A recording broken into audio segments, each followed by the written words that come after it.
네, 오늘 말씀 제목은 이제 외식하는 자여 내 눈에 있는 들보를 보라입니다. 자, 우리는 지난주에요. 믿음의 삶을 살면서 하늘의 보물을 쌓지 아니하고 물질의 마음을 빼앗겨 땅의 보물을 쌓아가고 있는 외식하는 자들과 땅에서 살아가지만 하늘의 보물을 쌓아가는 참 그리스도인에 대해서 우리가 함께 고찰을 하였고 비교하여 우리가 살펴보았습니다. 그죠? 자, 여러분, 외식하는 자들은 주님의 나라와 주님의 의를 먼저 구하기보다는 세상 일들로 늘 염려하는 사람이었습니다. 그죠?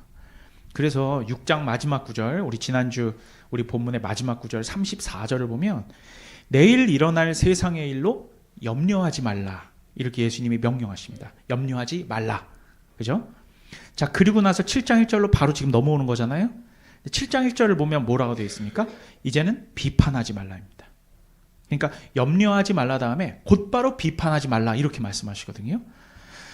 자, 염려하는 것과 비판하는 것은 다소 그 성격이 좀 다르죠. 그죠? 그러니까 염려라는 것은 앞으로 나에게 닥칠 어떤 외부적인 요인에 전전긍긍하면서 걱정하는 거죠. 그죠? 그런데 비판은 어떤 겁니까? 그렇게 세상 일로 전전긍긍했던 그 사람이, 그죠? 염려했던 사람이 곧바로 남들을 향해서는 태세를 바꾸어서 상대방을 정의 내리고 판단하는 것입니다. 그러니까 재물에 대해서는 수세적이면서 남들의 실책과 어떤 남들의 잘못에 대해서는 굉장히 공세적인 자세를 취하는 거죠. 그래서 오늘 말씀 5절을 보면요, 이러한 사람을 또한 외식하는 자로 적시하고 있는 것입니다. 참 이 산상수훈에 외식하는 자 참 많이 나오죠, 그죠? 자, 여러분, 오늘 말씀을 우리가 근데 잘못 이해하면요, 판단하지 말라라고 딱 적시하시니까, 명령하시니까 우리가 아무것도 그 누구라도 그 누구에게라도 어떠한 비평과 비판조차 하지 말라라고 말씀하신 것으로 오해할 수 있거든요. 그게 이제 말씀을 문자적으로 그냥 받아들이는 거예요. 그건 굉장히 위험한 겁니다. 그래서 이단이 나오는 거거든요. 여러분, 그런 말씀을 하시는 게 아니에요. 오늘 본문에서 판단하지 말라는 말씀은 일단 그 판단이 어떠한 견지에서 하는 판단인지를 상정하고 일단 말씀하시는 거예요. 그 판단을 하지 말라라는 거거든요. 자, 이 판단은 이제 계속 이어져서 오는 산상수훈의 맥락에서는 지금 세상 일로 염려하는 그 사람을 말씀하시고 곧바로 판단하지 말라 이렇게 말씀하시잖아요. 그러니까 세상 일로 염려하는 그 사람의 견지에서 그러한 판단을 하지 말라 이런 거란 말이에요. 자, 오늘 본문에서 그러한 자는 자기 눈에 있는 들보는 보지 못하면서 상대방의 눈에 있는 티를 보며 지적하고 판단하는 사람이죠. 그죠? 이런 겁니다. 사실 자신은 음주운전까지 한 전적이 있으면서 뭐 운전기사한테 운전 똑바로 하라는 거죠. 그런 사람 있잖아요. 운전을 그따위로 해. 자기는 음주운전 3번이나 있으면서. 이런 사람 말이죠. 혹은 일개 변호사이면서 원하는 정보를 얻어내기 위해서 기자를 대동하고 그 기자가 전화로 검사를 사칭하게 해서 그래서 통화하는 상대방한테 막 압박을 가해서 약점을 자기가 얻어내는 것을 얻어낸 후에 나중에는 이제 그 기자까지 버려버리는 이제 그런 사람을 말하는 것입니다. 자신의 잘못이 드러나는 것을 두려워하여서 진실을 드러낼 수 있을 만한 자기 주변의 사람들을 제거하는 그런 자가 자기 염려에 쩌든 사람을 의미하는 것이죠. 하나님 나라와 하나님의 의를 구하는 입장에서가 아니라 세상 염려로 자기 출세길이 막힐까봐 염려로 절여져 있는 그런 세상 눈을 가지고 상대방을 판단하는 것을 말하는 것입니다. 예수님께서는 다른 복음서에서는 또 이렇게 말씀하시거든요. 요한복음 7장 24절이에요. 저 요한복음 7장 24절 이렇게 나옵니다. 외모로 판단하지 말고 공의롭게 판단하라 하시니라. 그죠? 외모로 판단하고 공의로 판단하지 말고 공의롭게 판단하라. 자, 일단 판단 자체를 하지 말라는 말은 아니죠. 그죠? 아예 판단하지 마. 니들이 뭔데 판단해. 이게 아니란 말이에요. 외모로 판단하지 말고 공의로 판단하라는 거예요. 그죠? 자, 요한복음을 근거로 하면 외모가 아니라 공의로 판단하라는 건데, 외모로 판단한다는 것은 어떤 것의 판단의 기준이 세상의 기준과 시각을 가지고 판단하는 것을 말하고요. 공의로 판단한다는 것은 그 판단의 기준이 하나님 말씀의 공의에 있다는 겁니다. 그 판단의 견지를 제가 아까 말씀드렸잖아요. 그게 진짜 중요한 거예요. 어떠한 기준과 어떠한 견지에서, 어떠한 관점에서 지금 그걸 바라보고 판단하느냐는 거죠. 그죠? 한마디로 판단의 주체가 누구냐는 거예요. 판단의 주체가. 내가 아니라 하나님으로 판단한 거, 하나님의 시각에서 판단한 것이 바로 하나님의 공의에 의한 판단인 거죠. 자, 여러분, 우리는 장로교회죠. 그죠? 여러분, 장로교회는 7위회라는 게 존재합니다. 7위회. 교회 정치 여러분 다 배우셨죠? 물론 우리 교회는 아직 7위회는 없습니다. 우리 교회는 아직 조직교회가 아니기 때문에. 하지만 앞으로는 이제 만들어져야 되겠죠. 여러분, 7위회는 목양장로, 즉 목사와 7위 장로, 장로들로 구성이 되어서 교회의 순수성을 유지하도록 기능하는 교회법에 근거한 공인된 모임입니다. 꼭 필요한 거예요. 이거는 교회법상 필요한 겁니다. 만약 교회에서 불미스러운 영적인 범죄의 사실이 있었습니다. 예를 들어서 뭐 그게 뭔지는 저도 구체적으로 잘 모르겠어요. 세상 법정에까지 세워지는 그런 일들도 물론 있을 수 있지만 그건 배제하고 영적인 어떤 잘못이 있었습니다. 그리고 증거도 분명하여서 그 일 때문에 상한 심령이 있다고 칩시다. 그래서 7위회에서는 이제 한 대표자, 뭐 장로님이 됐던 누가 됐던 한 대표자를 그 가해 성도에게 보내서 조용히 만나는 거죠. 막 떠벌리고 이런 게 아니라 조용히 만나서 자신의 잘못을 회개하고 하나님 앞에 인정하고 회개할 것을 종용하게 됩니다. 그런데 이 사람은 자신의 잘못을 인정하지 않고 난 그런 적이 없다고 뻔뻔하게 이제 버티게 되는 거죠. 증거가 있어요, 분명히. 그 다음엔 7위회에서 두세 사람을 같이 보냅니다. 역시 조용히 보냅니다. 그리고도 이제 증거까지 제시하면서 하나님 앞에 회개하시라고. 우리가 이러한 걸 공동체에서 그냥 넘어가는 건 이건 교회 공동체 건덕을 위해 좋지 않다고. 그래서 같이 기도하고 회개하고 인정하고 그럼 끝날 일이거든요.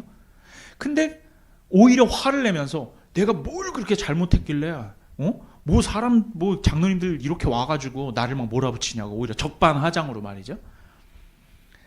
자, 이렇게 버틴길 경우에는 이제는 7위회를 소집해서 어떤 결단을 내려야 됩니다. 어떤 판단을 내려야 돼요. 그죠? 결국 교회 내에서 할 수 있는 적법한 판결을 이제 내리게 되는 거죠. 그런데 이 판단을, 그러니까 어떤 잘못한 사람에게 유죄를 선고하고 이 사람의 잘못에 대한 징계를 내려야 되는 거잖아요. 판단해야 되는 거잖아요. 그죠? 그런데 이 판단은 7위회에서 함께 장로님들과 목사님들이 모여서 이걸 어떻게 처리할 것인지 서로 얘기하고 판단을 내릴 때에 그 기준을 하나님 말씀에 비추어서 징계의 수준을 정하는 거죠. 그죠? 결국 이걸 공의로 판단한다고 하는 거예요. 하나님 말씀에 비추어서. 그죠? 근데 잘 모르는 사람들은 결국 그 사람들이 모여서 판단하는 거 아니야 이렇게 말해버린단 말이죠. 하지만 성경적으로 여러분 이것은 근거가 있고 지지를 받는 평가이자 판단이자 징계입니다. 7위회에서 내리는 것은요. 자, 결국 어떤 모양으로든 판단을 내려야 하는 겁니다. 사람이. 다만 공의로 판단하라는 것이죠. 공의로 판단하라. 우리가 공의로 판단할 때에는 그 판단을 내가 하는 것 같지만 그 판단의 주체는 내가 아니라 하나님의 말씀이 판단하는 겁니다. 반대로 우리가 사람을 외모로 판단하게 되면 반드시 그 세상적인 기준과 눈을 가지고 사람을 판단하는 것이므로 그러한 판단 기준으로 나도 판단을 받게 되는 거예요. 자, 그런데 이 외모로 사람을 판단하지 말라라고 말씀하신 이 말씀에 대해서도 오해가 없어야 하는 것은 잘 들어보세요. 우리가 그야말로 외모로 판단한다라는 것을 외모, 사람의 어떤 쉐이프, 그죠? 그야말로 보여지는 거, 어떤 사람에게 뭐 잘생겼다, 혹은 못생겼다, 혹은 착하다, 뭐 못됐다, 뭐 팔이 길다, 팔이 짧다, 다리가 기네, 배가 나왔네 하는 이런 상대방으로부터 우리가 느껴지는 대로의 그 외모에 대한 주관적 평가 자체를 하지 말라는 말씀이 아니에요. 예를 들어서요. 한번 잘 들어보세요. 이거는 긍정적이든 부정적이든 이런 평가 자체를 하지 말라라는 것은 성격적 가르침이 아니라는 거예요. 예를 하나 들어볼게요. 저는 우리 사모, 우리 와이프가 처녀 때 20대 물론 초반이었지만 젊고 이뻐서 제가 대시를 했습니다. 당연히 제가 먼저 했죠. 그죠? 그리고 제가 좋아한다고 고백했고 사귀자고 했습니다. 그래서 사귀었어요. 그러니까 이러한 일련의 과정들을 거쳐서 결혼을 하게 되죠. 그러한 과정 속에서는요. 당연히 상대방의 외모에 대한 나의 판단이 들어가요, 안 들어가요? 아, 들어가죠, 당연히. 이쁘잖아요. 아니, 이뻐야 결혼할 거 아니에요, 내 눈에. 주관적인 외모에 대한 판단 아닙니까? 아니, 내가 느끼는 그 당시의 주관적 감정, 뭐 이쁘고 날씬하고 상큼하고 싱그럽고 이런 주관적인 느낌과 판단이 있잖아요. 그래서 그 당시에 여자친구에게 이쁘다고 말하는 것은 결국 외모로 판단하고 평가하는 거 아닙니까? 판단하지 말아야 되겠네요. 그렇지 않습니까? 외모로 판단하면 나도 외모로 평가되니까 하지 말아야 됩니까?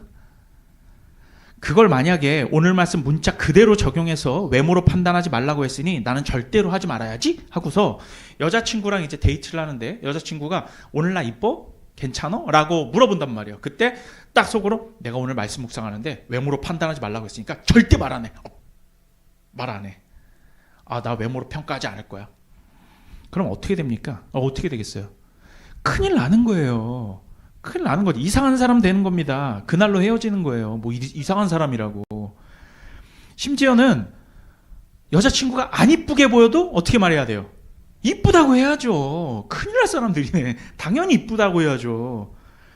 그런데 이렇게 문자적으로 성경을 받아들이면 상식적이지 않은 사람이 될 위험성이 있는 거예요. 그러니까 오늘 말씀에서 외모로 판단하지 말라는 건 그런 게 아니란 말이에요. 여러분. 그래서 성경 전체적인 입장에서 올바른 해석을 해야 되는 겁니다. 여러분, 만약에 제가 저런 자세를 취했으면, 문자 그대로 해석하는 사람이 됐으면 제가 결혼할 수 있었겠어요? 안 하죠. 우리 사모가 미쳤습니까? 그 이상한 사람과 결혼하게? 전 그렇지 않았어요. 항상 이쁘다고 해줬어요, 저는. 그러니까 요한복음 본문에서 사람을 외모로 판단하지 말라는 건 그런 말이 아니에요. 단지 외모가 긍정적이든 부정적이든 이렇다 저렇다 하지 말아라, 그게 아니에요. 이제 말씀드릴게요. 잘 들으세요. 오늘 말씀과 그리고 요한복음에서 하지 말라고 하는 이 판단이라는 것은 어떤 외적 사실에 대한 주관적 판단이 아니고 정죄의 영역에서 판단을 말하는 거예요. 정죄의 영역에서. 그러니까 영어로 하면 이거 condemnation입니다. condemnation. 오케이? 자, 자신이 상대방한테 유죄 선고를 내려버리는 걸 판단을 말하는 거예요. 저놈 저거 나쁜 놈이야. 이런 판단 말이에요. 무슨 말인지 알죠? 잘생겼다. 아니면 못생겼다. 팔이 길다. 팔이 짧다. 이런 판단이 아니라고요. 그거는 사실에 입각한 판단이잖아요. 너는 나쁜 놈이야? 너는 죄인이야? 너 잘못했어? 이런 정죄에 입각한 판단을 하지 말라라는 거예요. 옳다, 잘못이다, 선하다, 나쁘다, 이런 거 말이죠. 잘생기고 못생기고 키 크고 팔 길고 팔 작고 뚱뚱하고 날씬하고 이건 정죄의 영역이 아니잖아요. 내가 뚱뚱해요. 제가 요새 배가 많이 나왔습니다. 이거 저 정죄 받아야 됩니까? 누가 나한테 목사님 왜 이렇게 뚱뚱해요? 이렇게 말하는 성도가 있어요, 저한테. 이때니까요, 대놓고. 근데 저는 상처 안 받아요. 왜? 배 나온 거 맞거든. 그렇지 않습니까? 배가 나온 걸 어떻게? 이게 정죄의 영역이 아니잖아요.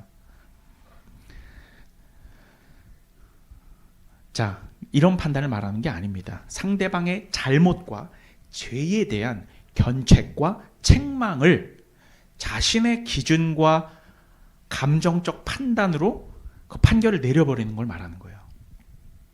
하나님의 말씀이라는 객관이 아니라 자신의 판단으로, 그런 감정으로 판단한 거 말이죠. 그래서 이러한 자기 기준으로 사람을 정죄하면 바로 그 기준으로 너도 정죄함을 받게 된다, 이 말을 하는 거예요.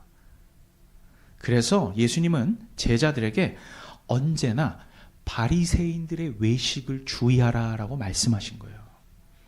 자기는 음주운전까지 했으면서 남들한테 운전 똑바로 하라는 바로 그런 자세 말이지요. 마태복음 23장 27절과 28절 함께 읽어봅시다. 마태복음 23장 27절 28절 함께 읽습니다. 시작.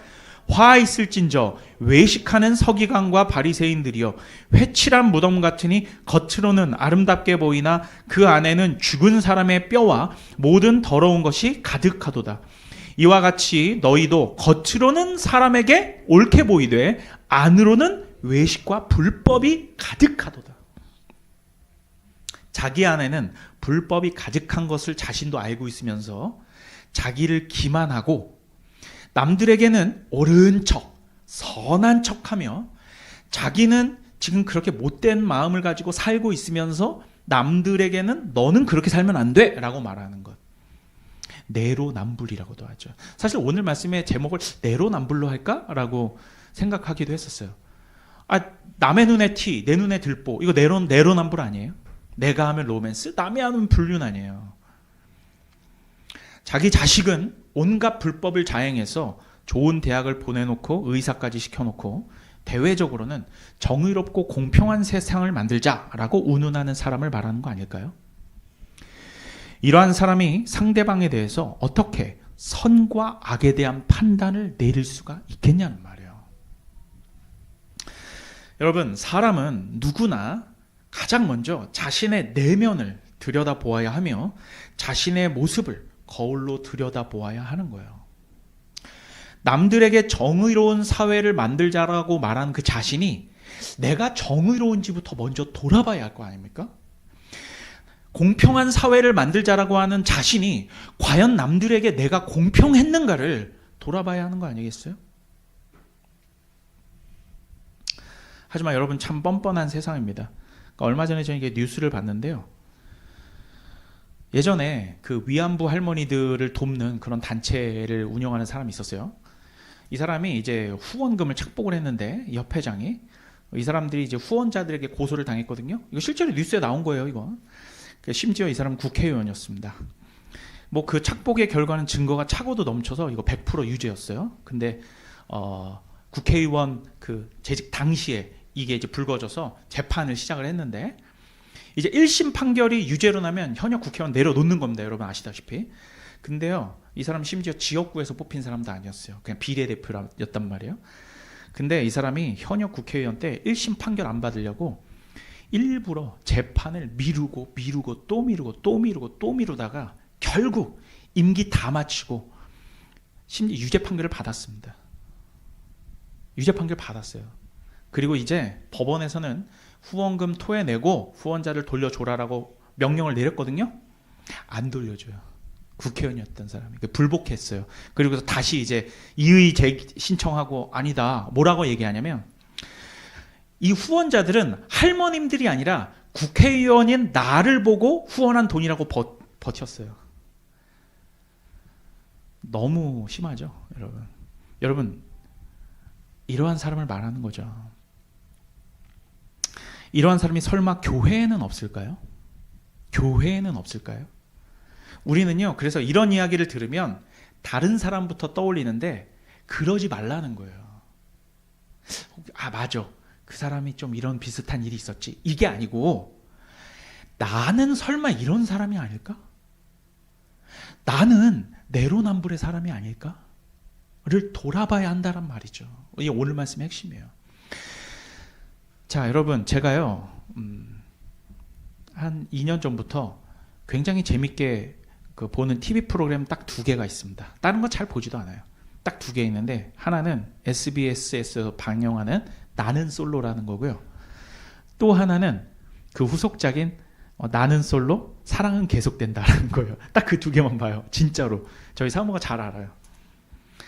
줄여서 이거 나솔사계라고 해요. 나는 솔로 사랑은 계속된다. 나솔사계. 나는 솔로는 수요일 밤에 하고요. 나솔사계는 목요일 밤에 합니다. 그 중에서 이제 저번 주 목요일에 방영된 나솔사계 그 회차에서 제가 보았던 내용 중에 이제 오늘 말씀에 해당하는 에피소드가 있어서 이제 말씀드리려고 해요. 혹시 모르는 분들이 있으니까 잠깐 이 프로그램 설명을 드리자면, 나는 솔로는 일반인들 중에서 결혼을 하고자 하는 20대에서 한 40대까지의 남녀들이요, 각각 대략 한 6명씩 나와서 5박 6일 동안 펜션 같은 곳에서 지내면서 뭐 미션도 수행하고 서로 맞는 사람을 찾아가는, 그걸 촬영하는 그 프로그램이에요. 그러니까 뭐 대본이 막 따로 있는 것도 아니고 그러니까 생 날 것을 보여주는 프로그램입니다. 그래서 제가 좋아하는 것 같아요. 짠 게 아니잖아요. 심지어는 돌싱들도 나와서 하는 회차들도 더 인기가 높습니다. 여러분, 여기에서는 이 사람들은 자기 페르소나의 본명이 없습니다. 본명을 쓰지 않아요. 그래서 프로그램에서 정한 이름들이 있습니다. 뭐 영수, 영철, 옥순, 현숙, 이런 그 옛 우리나라 구수한 한국식 이름이 제작진에 의해서 임의로 주어집니다. 그래서 자신의 페르소나는 각 회차에 그 회차에 따라서 기수가 나눠지고요. 15기에 옥순, 18기에 영철, 이런 식으로요. 그래서 해당 기수와 캐릭터 이름으로 불리웁니다. 그리고 낯솔사계는, 그 후속작인 낯솔사계는 같은 세계관을 가진 프로그램인데요. 나는 솔로에서 최종적으로 짝을 찾지 못한, 혹은 짝을 찾았는데 깨어진, 그래서 어쨌든 현재 커플이 없는 이러한 사람을 새로운 이름을 가진 여성이나 남성, 그러니까 이제 낯솔에는 나오지 않았지만 낯솔사계에 처음 나오시는 분들에게도 이제 이름을 부여하는데, 여성들 같은 경우에는 꽃 이름을 주더라고요. 무슨 백합, 동백, 장미, 이런 식으로. 그리고 남자들한테는 미스터 킴, 미스터리, 이런 식으로. 하여튼 그래서 다시 한번 매칭의 기회를 주는 애프터 서비스 프로그램이라고 보시면 돼요. 제가 말씀드리고 싶은 장면은 이제 낯솔사계의 이번 주 회차에 22기 영식이라는 분과 장미라는 여성분의 에피소드였어요. 22기 영식이란 분은 80년생에 저보다 이제 한 살 어린 분이고요. 돌싱 남성분이었습니다. 그리고 장미라는 이름의 여성분은 86년생 돌싱 여성분이에요. 처음에 이제 입소하자마자 22기 영식님께서 장미님한테 좀 관심이 있으셨나 봐요. 그래서 첫째 날에 관심도 좀 포명하고 말도 걸고 하시면서 플러팅 아닌 플러팅을 했었어요. 그러다가 이제 선물도 준비했나 그랬을 것 같아요. 그래서 선물 준비했는데 어디 갔었어요? 이런 식으로 좀 이렇게 플러팅도 하고 그랬었나 봐요. 그런데 그 다음날 아침 산책을 둘만 나가게 된 거예요. 자연스럽게. 이제 거기서 대화를 많이 할 거 아닙니까? 대화를 하다가 이 장미님이라는 분이 지나치게 직설적인 어투의 분이었어요. 좀 이렇게 처음 들으면 뭐야? 할 정도로 너무 솔직하고 직설적인 이런 분이었습니다. 그래서 약간 22기 영식님한테 나이도 좀 한참 많으신데 좀 무례하게 몰아붙이는 말투로 말을 한 거예요. 그러니까 아마도 영식님이 말은 안 했지만 정내미가 좀 떨어진 것 같습니다. 그리고 이 여자는 나한테 관심이 없구나라는 걸 좀 느꼈던 것 같아요. 그래서 장미님 다음으로 관심이 있었던 백합님이라는 분한테 노선을 확 틀었어요. 그래서 준비했던 선물이 초콜릿인가 그랬는데, 그거 원래 이제 장미님한테 주려고 했는데 안 왔어요, 이렇게 말했다 그랬잖아요. 근데 그 초콜릿을 백합님한테 준 거예요. 근데 여러분, 그럴 수 있거든요, 사실. 왜냐하면 이 프로그램 자체가 되게 짧은 기간 동안 이 남녀의 어떤 감정 이동을 보여주는 거기 때문에 좋았다가 싫어질 수도 있고, 그리고 나는 솔로보다 더 짧아요. 이건 3박 4일인가 그렇거든요. 그러니까 그 짧은 기간 동안 감정과 노선의 변화가 일어나는 걸 손가락질 받을 일이 아니에요. 내가 너 주기로 했는데 말 바꿔서 얘를 줬다고 해서 그게 손가락질 받거나 그건 아니지 않습니까? 근데요, 왜냐하면 이제 사귀는 도중에 다른 사람을 알아보는 게 아니잖아요. 남녀 관계라는 게 서로 좋은 감정을 가졌다가도요, 알잖아요, 여러분. 말 한마디 잘못해서 정내미가 확 떨어진다던가, 아니면은 너무 좋았는데 갑자기 웃었는데 이빨에 고춧가루가 낀 거야. 그러면 거기서 또 이렇게 확 뭔가 이렇게, 그러니까 저처럼 한 15년 이상 같이 산 부부는 말고 처음 만나는 관계에서는 솔직히 그렇잖아요. 호감으로 갖고 있다가 활짝 남자가 웃었는데 고춧가루가 껴있어. 그러면은 그 여성분들 같은 경우에 갑자기 이렇게 호감이 확 떨어진다 그러더라고요. 그런 거잖아요, 남녀 관계라는 게. 어쨌든 22기 영식님은 장미님에서 이제 노선을 변경해서 백합님한테 직진을 했고, 장미님은 처음에는요, 그러다 보니까 이제 대시하는 남성분이 없어서 이제 선택의 순간에 선택을 받지 못해서 짜장면을 드시게 되기도 했고, 짜장면이라는 거 이제 선택 못 받은 분들이 혼자 식사하게 되는 그 메뉴를 말하는 겁니다. 그러기도 했지만 나중에는 다른 분하고도 데이트도 나가고 하셨거든요. 그래서 3기 영수님인가 하는 그 한의사분하고 잘 되어가는 그런 그 때였어요. 근데요, 셋째 날인가? 하루 남겨놓고, 여러분 먼저 아셔야 될 게 이건 이제 세속 프로그램이잖아요. 그러니까 이제 다들 술을 드신단 말이에요. 그게 그들에겐 당연한 거예요. 우리한테 민감한 문제지만.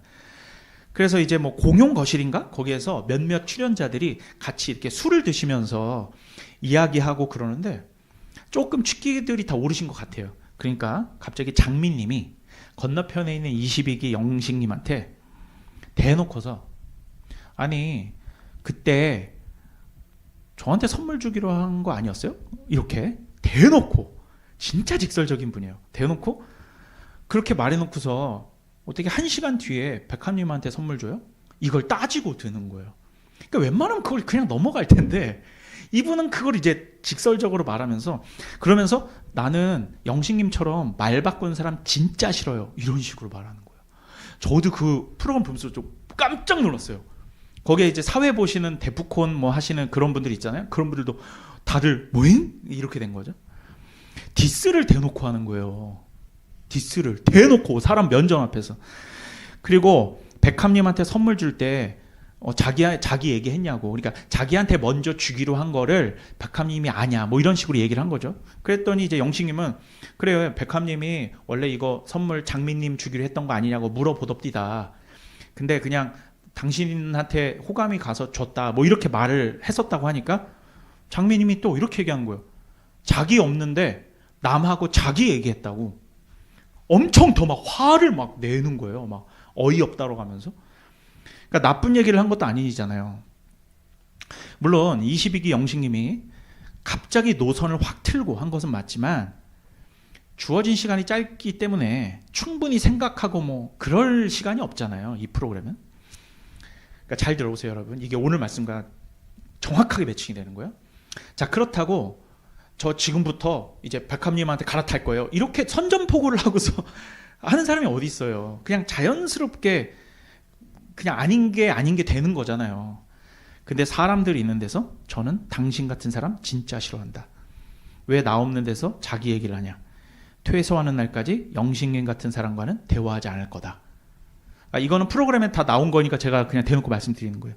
자, 이렇게 충격적인 말을 사람 면전에 대놓고 하는 겁니다. 근데 여기서부터 잘 들으세요. 사실 일반적으로 보면 제가 만약에 영식님이었으면, 이거 보세요, 장미님, 말씀이 좀 지나치지 않습니까? 아무리 제가 마음을 바꿨기로써니 뭐 그렇게까지 말씀하세요, 이렇게 할 텐데, 그러니까 한마디로 싸움을 걸어온 것처럼 보였어요. 근데 영식님은 제가 죄송합니다, 제가 심했네요. 그러니까 오히려 수세적으로 그냥 자기가 싸움하지 말자 하고 뒤로 빠진 거예요. 그랬더니 미안하고 죄송하다고 하니까 그러면은 상식적인 경우에 알았어요 하고 끝나잖아요. 근데 여기서 장미님은 더 나아가서 화를 더 내면서 당신이 나한테 사과를 하게 되면 내가 이상한 사람 되지 않냐? 라면서 더 화를 내는 거예요. 그러니까 네가 나를 이상한 사람 만들었다. 또 다른 국면으로 접어든 겁니다. 그러면 더 열을 내고 당신 같은 사람 더 이상 말하고 싶지 않다고 하면서 그 자리를 빠져나와서 여성들 숙소에 가서, 그러니까 여자들이 깜짝 놀라니까 다 와르르 다 따라갈 거 아니에요. 그래서 왜 그래 하면서 그때 여성분들 3명이 있는데, 자, 그 자리에 지금 영식님이 있어요, 없어요? 없죠. 영식님이 없잖아요. 3명을 대놓고 영식님을 디스하고 까기 시작합니다. 이상한 사람이야, 난 이런 사람 처음 봤어, 40평생 처음 봤어 하면서 사람을 막 깔아뭉개고. 자, 여러분 한번 생각해 보세요. 아까 본인이 처음에 화를 냈던 건 뭐였어요? 영식님이 자기 없는 데서, 그것도 백합님 단둘이 있는 데서 나쁜 얘기한 것도 아니었죠? 어떤 얘기했어요? 원래 장미님 주기로 했었는데 당신 주는 거다. 그냥 장미님이 그냥 등장한 거예요. 그것 때문에 왜 나 없는 데서 남의 얘기하냐고 화냈죠. 자, 근데 지금 장미님이 뭐 하고 있어요? 영식님 없는 데서 그것도 나쁜 얘기. 자, 이건 뭐예요? 정죄에 대한 판단을 한 거죠. 이 사람 나쁜 사람이야? 이 사람 이상한 사람이야? 이 사람 정말 이상한 사람이야? 라고 막 욕을 했단 말이에요. 저는 여기에서 나는 솔로 인간 실험의 한 결과물을 본 겁니다. 애초부터, 여러분 잘 들으세요. 애초부터 장미님은 영식님을 호감형으로 생각하지 않았어요. 애초부터. 그런데 영식님이 자기에게 관심을 표명하고 하는 걸 본인도 대수롭지 않게 여기기도 했지만 어쨌든 한 명은 자신한테 넘어왔구나 라고 생각을 했던 것 같아요. 그런데 갑자기 다른 여성 출연자한테 주도권이 넘어가니까 분노가 일어난 거예요. 그렇지 않았을까요? 감히 날 우습게 여겨? 이렇게 생각한 거겠죠. 이게 흔히 있는 어떤 좀 이렇게 중고등학교 그 일진들이 하는 좀 그러한 어떤 마인드라고 해야 될까요? 그렇지 않다면 굳이 이렇게까지 반응할 필요가 없잖아요. 사과까지 했는데 그렇다고 장미님이 다른 분하고 매칭이 안 된 것도 아니에요. 비참한 상황도 아니에요. 왜 지금 잘 돼 가시는 분도 있어요. 그래서 저는 이번 회차에서의 이 장미님의 이 무례함의 사건은 지금 현재예요. 현재 유튜브에서도 엄청나게 공론화가 됐습니다. 그래서 많은 시청자들한테 진짜 많은 시청자들한테 엄청난 비판을 받고 있습니다. 진짜 어마어마한 비판을 받고 있어요. 자신의 무례함과 자기 성격의 모남은 돌아보지 않고 영식님을 이상한 사람으로 몰아서 매장시키려고 했던 걸 시청자들도 다 알게 된 거예요. 자기 눈에 들보는 보지 않고 남의 눈에 티를 빼려고 했던 거죠. 그렇죠? 자기 없는 데서 자기 얘기하는 걸 가장 싫어한다고 했죠. 그런데 결국 남의 얘기를 그것도 대놓고 디스하는 내용을 더 많은 남들 앞에서 하게 되는 모습을 보게 된 겁니다. 그런데 자신은 그건 정당하다고 말할 거예요. 왜? 너는 나쁜 놈이니까 이런 식으로 말이죠. 이게 내로남불이며 자기 눈에 들보가 아닐까요? 여러분, 우리가 삶을 살아가는 삶의 환경과 사람들과의 관계 가운데에서 다른 사람은 볼 것도 없어요. 내가 혹시 가족 가운데서 이런 일을 하는 건 아닌가? 내가 만만한 사람들 가운데서 내가 이런 일을 하고 있는 것은 아닌가? 라는 것을 돌아봐야 하지 않을까요? 오늘 말씀 마지막 구절입니다. 함께 읽어봅시다. 마태복음 7장 6절이에요. 함께 읽읍시다. 시작. 거룩한 것을 개에게 주지 말며 너희 진주를 돼지 앞에 던지지 말라. 그들이 그것을 발로 밟고 돌이켜 너희를 찢어 상하게 할까 염려하라. 여러분, 이 말씀 잘 해석을 해야 되거든요. 언뜻 1절부터 5절까지 지금까지 우리가 이제 살펴봤던 판단하지 말라, 들보를 보고 티를 보지 말고 네 눈에 들보를 보라 하는 이 맥락과 잘 매칭이 안 될 수가 있어요. 그런데 이거 정확하게 이어지는 말씀입니다. 자, 요약하면 개와 돼지에게 거룩한 것과 진주를 주지 말라라는 거잖아요. 그죠? 명백하게도 지금까지 말씀하신 산상수훈의 말씀은 거룩한 것이며 진주죠. 예수님의 말씀, 이 가르침 자체 말입니다. 그죠? 진주라고 봐야 돼요. 거룩한 것이고. 그런데 이 거룩한 진주와 같은 이 지혜의 말씀을 개와 돼지에 해당하는 자들에게 주지 말라는 말씀을 하신 거예요. 이것도 좀 이상한 건데, 자, 여러분, 예수님 시대에는 개는, 지금의 우리 이 현대사회에서 개는, 강아지는 펫이에요. 펫. 가정에서 우리가 사랑하고 기르는 펫이란 말이에요. 우리 교회에도 있지만, 그죠? 그런데 이 당시의 개는 들개였습니다. 사나움의 대상이에요. 사나움. 그 당시의 개는. 집에서 이렇게 애완용처럼 키우는 개가 아니었단 말이에요. 당시 1세기 때는. 그리고 돼지는요. 돼지는 가장 불결한 동물입니다. 그러니까 불결함의 대명사예요. 사나움과 불결함의 대명사. 한마디로 사납고 불결한 자들에게, 특히 영적으로 사납고 불결한 자들에게 지혜의 말씀을 주어봤자 아무런 의미가 없다라는 말씀입니다. 이런 말씀을 해봤자 오히려 너희들이 공격을 당할 것이다라는 거예요. 애초에 듣지 아니할 자들에게 지혜의 말씀은 아무 의미가 없다라는 것이죠. 자, 그런데 그럼 아무도 듣지 않는데 복음을 뭐하러 전하죠? 이렇게 물을 수가 있죠. 다 개와 돼지라면. 하지만 그렇지 않습니다. 예수님은 이렇게 말씀하세요. 자, 마가복음 4장 23절. 뭐라고 말합니까? 들을 귀 있는 자는 들으라. 자, 이 지혜의 말씀, 즉 거룩한 것과 진주를 들을 귀 있는 자들에게 줘야 되는 거예요. 개와 돼지가 아니라 들을 귀 있는 자가 듣게 되는 거죠. 문맥상 해석을 하자면, 자, 지금까지 우리는요, 외식하는 자에 대해서 다루어왔죠. 그죠? 땅에 보물을 쌓는 자들 다루어왔죠. 그죠? 그리고 함부로 정죄의 판단을 하는 자 다루어왔고, 자기 눈에 들본을 보지 못하면서 남의 티를 지적하는 자를 다루어왔습니다. 자, 그럼 누가 개와 돼지입니까? 여러분들이 개와 돼지예요? 아니죠. 어떤 자들이 개와 돼지입니까? 앞서 말했던 자들이잖아요. 자, 그런데요, 여기서 우리는 또 한 가지 난관에 부딪힙니다. 그것은 바로, 물론 하나님의 말씀이 우리를 누가 개와 돼지인지에 대해서 어렴풋이 다 내적으로는 동의하게 만들었지만, 우리가 함부로 누가 개와 돼지인지 상정할 수 있습니까? 그럴 수 없어요. 왜냐하면 우리가 누군가를 돼지와 개로 상정한다면 우리 또한 어떻게 된다는 거예요? 개와 돼지의 기준에서 판단을 받게 되는 것이기 때문입니다. 그래서 우리나라 말 속담에 이런 속담이 있죠. 뭐 눈에는 뭐만 보인다. 자, 낫솔사계에서, 방금 제가 예를 들어 낫솔사계에서 장미님이 영식님을 상종 못할 이상한 사람으로 판단하고 정죄한 것이 결국 어떻게 됐습니까? 자기에게 더 큰 비난으로 돌아온 걸 우리는 봤잖아요. 그죠? 우리가 누군가를 개와 돼지로 판단할 수 없다라는 거예요.